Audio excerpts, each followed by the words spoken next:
Thomas, thanks so much for joining us. Finally, we are seeing aid arrive in Madaya and Zabadani. 60,000 people finally set to receive some help. Is it enough, and whom do you credit for it?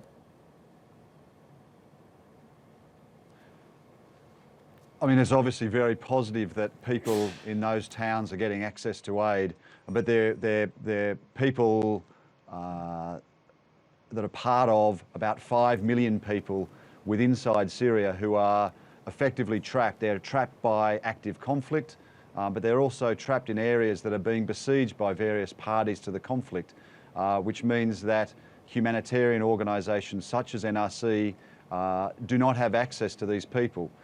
These are the people, the 7 million people who cannot put food on the table every day. It is the 2 million children that are out of school.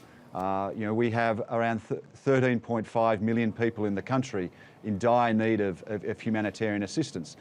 While the access today is positive, there's a lot more to be done. In your broader assessment, though, has the pressure eased at all, given that Daesh has at least been forced out of a few towns and cities?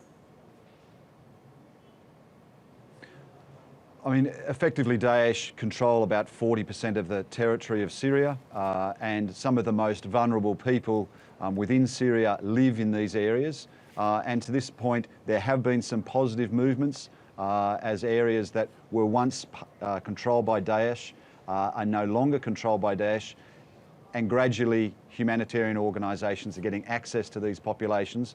But there are hundreds of thousands of people who remain in areas under the control of Daesh, and humanitarian organisations such as ours and the UN cannot get access to these people.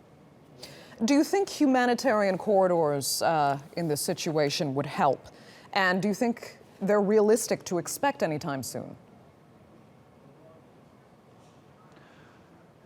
I mean, humanitarian corridors are an interesting way to approach the situation. Organisations such as ours will talk to all parties to the conflict to ensure respect for humanity, to respect the work of aid workers, to access people in need. So we are exploring all options to get access to people in need across Syria. I'd like to refer back to something you said earlier. You issued a warning that thousands of people, particularly in Aleppo, were at risk of not making it through the winter.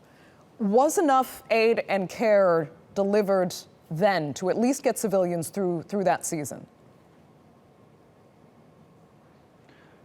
Look, certainly organisations such as NRC, both international organisations and also local Syrian humanitarian partners, efforts were remarkable to reach many people, and in the course of last year NRC reached 740,000 people.